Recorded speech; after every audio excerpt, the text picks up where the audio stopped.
Hello guys, welcome back to channel Ajay Sharma law में आप सभी का फिर से स्वागत है। और आज के एपिसोड में हम पढ़ेंगे सेक्शन 7 और 8 को, Hindu minority and guardianship act 1956 के। और इससे पहले वाली वीडियोस में हमने सेक्शन 1 से लेकर सेक्शन 6 तक हम ऑलरेडी जो है कवर कर चुके हैं। और इस एक्ट के बाद में आप सबको जो है केस लॉज भी करवाऊंगा इसके। तो जुड़े रहिएगा। अगर आप लोग चैनल पर पहली बार आए हैं तो वीडियो को लाइक करके चैनल को सब्सक्राइब जरूर कर लीजिएगा। और इस एक्ट को जो है कंप्लीट करने के बाद एक तो केस लॉज मैंने आपके करवाने हैं और इसका एक क्विक रिकैप है। मतलब जिसको पढ़ना होगा, एक तो डिटेल पढ़ना होगा तो वो सेक्शन वाइज पढ़ सकता है। अगर जिसको डिटेल वाइज नहीं, सिर्फ रिवीजन ही चाहिए तो वो सिर्फ रिवीजन भी कर सकता है।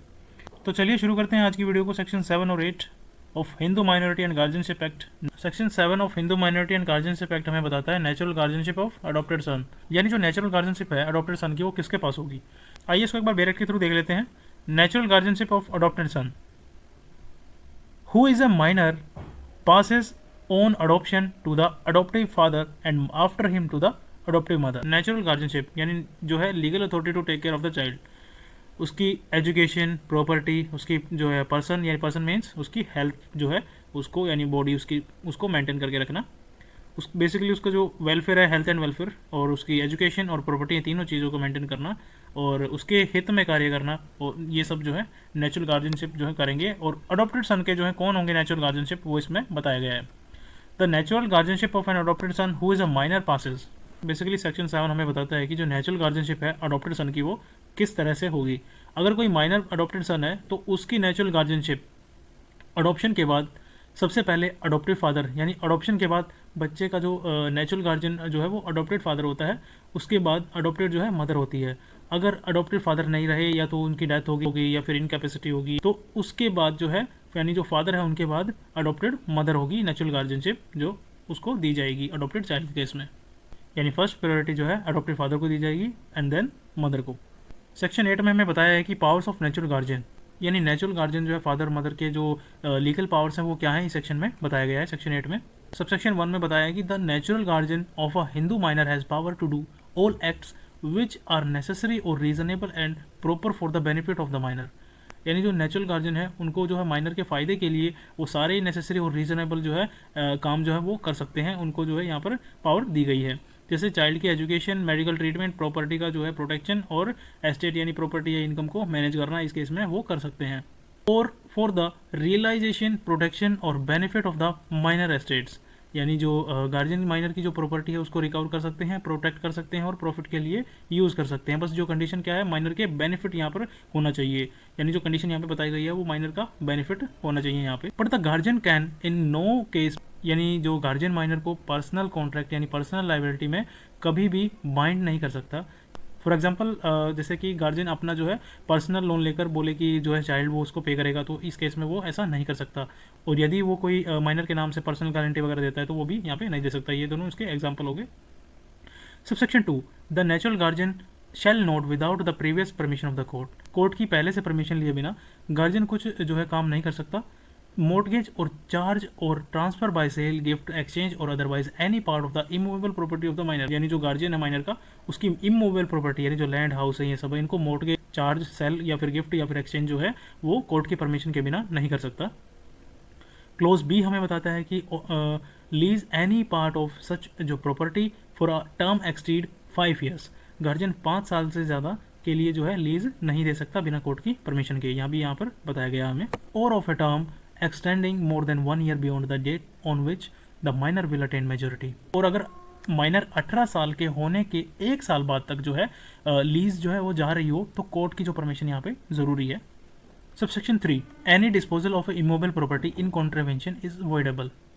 अगर गार्जियन ने रूल्स तोड़कर जो है प्रॉपर्टी सेल आउट करी या फिर मॉर्गेज की तो वो ट्रांजैक्शन जो है वॉइडेबल होगी। At the instance of the minor और any person claiming under him, जो माइनर है वो मेजर होने के बाद जो है खुद या उसके लीगल रिप्रेजेंटेटिव कोर्ट जाकर ट्रांजैक्शन कैंसिल करवा सकते हैं। Subsection 4, no court shall grant the permission to the natural guardian to do any of the acts mentioned in subsection 2। Court तभी परमिशन देगी जब नेसेसिटी हो, यानी एजुकेशन, मेडिकल इमरजेंसी वगैरह में और सर्वाइवल वगैरह में, अगर उसकी चाइल्ड के वेलफेयर के लिए जो है काम, यानी best welfare of the child यहाँ पे देखा जाएगा। अदरवाइज वो एक्ट नहीं कर सकते कोर्ट की परमिशन के बिना। और कोर्ट तभी परमिशन देगी जब क्लियर एडवांटेज हो माइनर को, यानी बेटर इन्वेस्टमेंट, बेनिफिट और सेफ्टी। गार्जियन का पर्सनल फ़ायदा वैलिड नहीं है।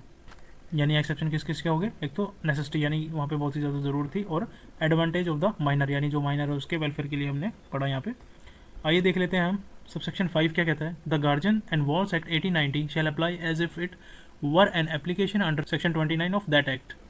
जब नेचुरल गार्जियन कोर्ट से जो है परमिशन मांगता है सबसेक्शन 2 के लिए, तो गार्जियन एंड वॉर्ड्स एक्ट 1890 के रूल्स है पूरी तरह से अप्लाई होंगे वहाँ पे। इस एप्लीकेशन को बिल्कुल वैसे ही जो है ट्रीट किया जाएगा जैसे section 29 guardians and ward act 1890 के अंडर जो है परमिशन मांगी जाती है। Clause A, proceedings shall be deemed to be proceedings under that act within the meaning of section 4A। Clause A का कहना यह है कि कोर्ट के अंदर जो भी लीगल प्रोसीडिंग चलेंगी उन्हें गार्जियंस एंड वॉर्ड एक्ट के प्रोसीडिंग्स माना जाएगा।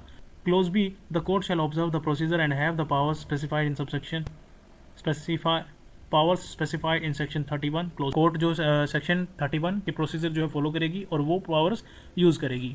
फॉर एग्जांपल जो है कोर्ट एविडेंस मांग सकती है, कंडीशन लगा सकती है, माइनर के इंटरेस्ट को स्ट्रिक्टली प्रोटेक्ट करेगी यहाँ पे। Clause c, an appeal shall lie from an order of the court refusing permission. अगर कोर्ट परमिशन देने से मना कर दे, नेचुरल गार्जियन जो है अपील कर सकता है to the court to which appeals ordinarily lie from the decision of that court. Appeal जो है उसी हायर कोर्ट में जाएगी जहाँ नॉर्मली उस कोर्ट के डिसीजंस के अगेंस्ट जो अपील होती है। फॉर एग्जांपल जैसे डिस्ट्रिक्ट कोर्ट की जो है हाई कोर्ट में होती है ना appeal, because high court have the appellate jurisdiction. Subsection 6, in this section court means, इस सेक्शन में कोर्ट का मतलब क्या है ये डिफाइन किया गया है। सिटी सिविल कोर्ट और अ डिस्ट्रिक्ट कोर्ट और a court empowered under section 4A of the guardian wards act 1890। Court जो है वो हो सकती है कौन कौन सी? City civil court, district court, guardians and ward act 1890 के अंडर जो एम्पावर्ड कोर्ट है वो भी यहाँ पे हो सकती है। Within the local limits of whose jurisdiction the immovable property is suitable. Application उसी कोर्ट में फाइल होगी जिसके एरिया यानी जो जुरिडिक्शन में माइनर की प्रॉपर्टी जो है लोकेटेड है। Where the immovable property is situate within the jurisdiction of more than one court. अगर प्रॉपर्टी 2 या ज़्यादा कोर्ट्स के एरिया में हो, एप्लीकेशन किसी भी एक कोर्ट में दी जा सकती है जहाँ प्रॉपर्टी का कोई भी हिस्सा सिचुएटेड हो। यहाँ पे सिंपली यही बताया हमें। तो इसी के साथ हमारा सेक्शन 7 और 8 जो है कंप्लीट होता है Hindu minority and guardianship act का। So thanks for watching guys, I hope you enjoy this video. So don't forget to like share and subscribe. तो चलिए मिलते हैं नेक्स्ट वीडियो में। Okay, bye bye guys.